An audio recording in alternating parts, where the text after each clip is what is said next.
Mass shooting number 245 this year, brought to you by CNN, the Gun Violence Archive, and a total lack of self-awareness.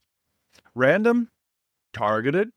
Doesn't matter. If it bleeds, it's a stat, unless it doesn't fit the narrative. This is today's mass shooting.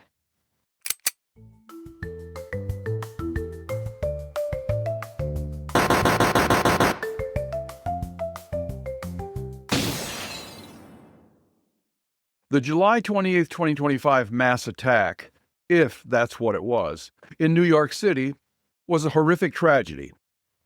But the real story here isn't just about the crime, it's about how quickly the media put it through the narrative meat grinder. So today we bring you how to mangle a story in 5 easy institutions.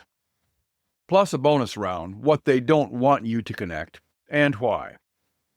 CNN jumped in headfirst with a double feature of bad reporting. First, they labeled the incident mass shooting number 245, according to the Gun Violence Archive, the same database that includes parking lot arguments and gang shootouts as mass shootings. It's like using calipers to measure rainfall. Not useful, but it gives the illusion of precision. Apparently, CNN has not gotten the word that media outlets, even the most liberal ones, don't take the Gun Violence Archive seriously anymore.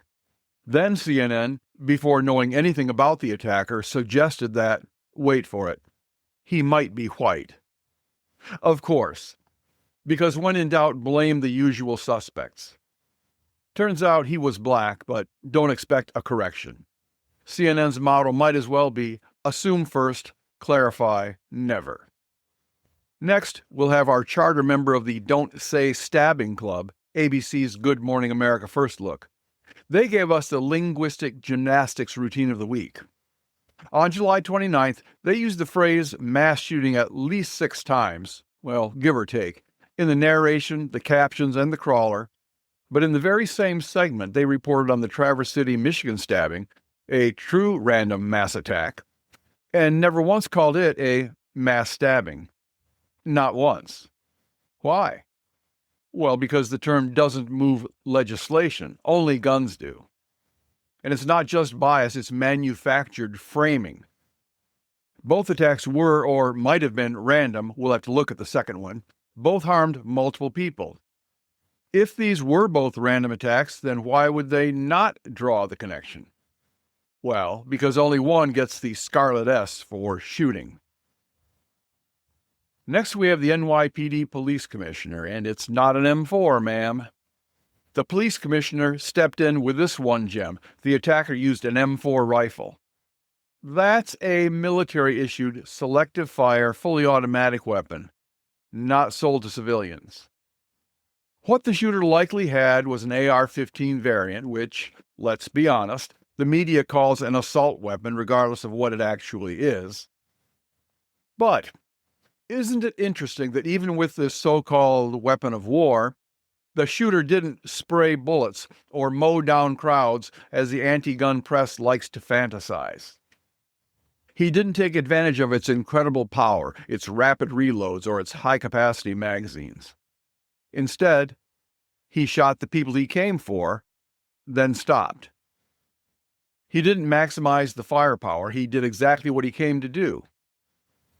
Now that is just like the Mangione attacker, who traveled across the country to shoot a healthcare executive, which is not random, which is mission-oriented. So if the press is going to draw comparisons, it should be to other targeted attacks, not just whatever shooting fills the quota for the day.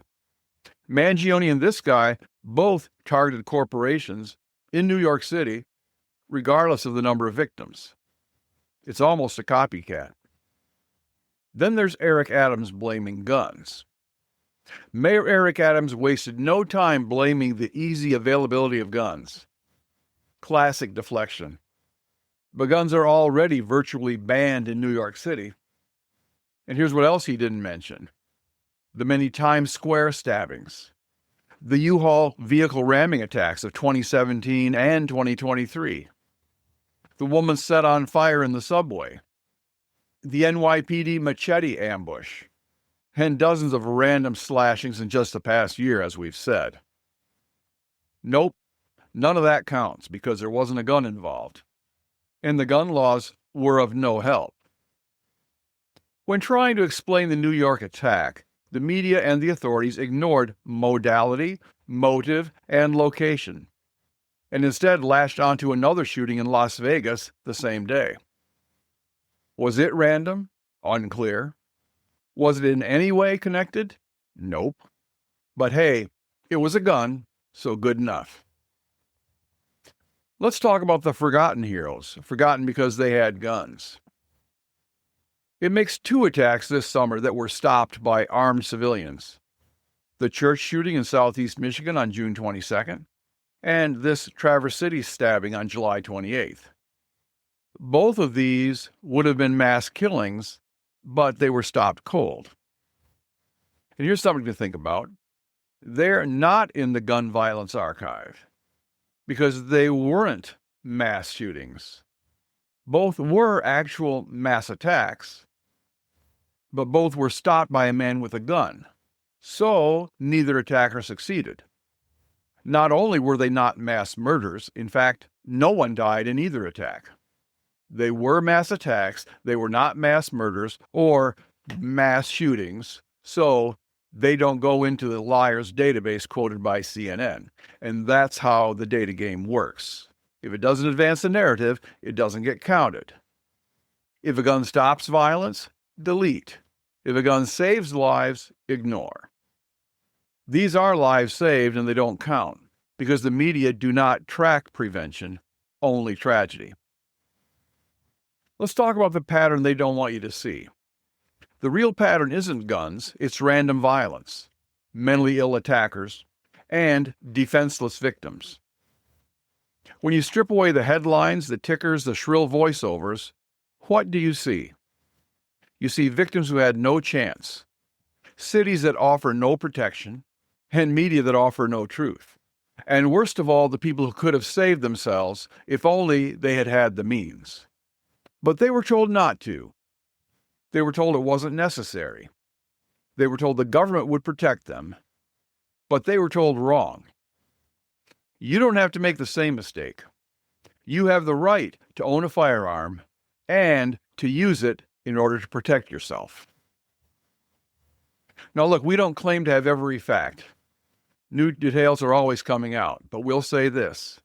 At least we're not pretending to know everything while deliberately spreading lies. Can CNN say the same?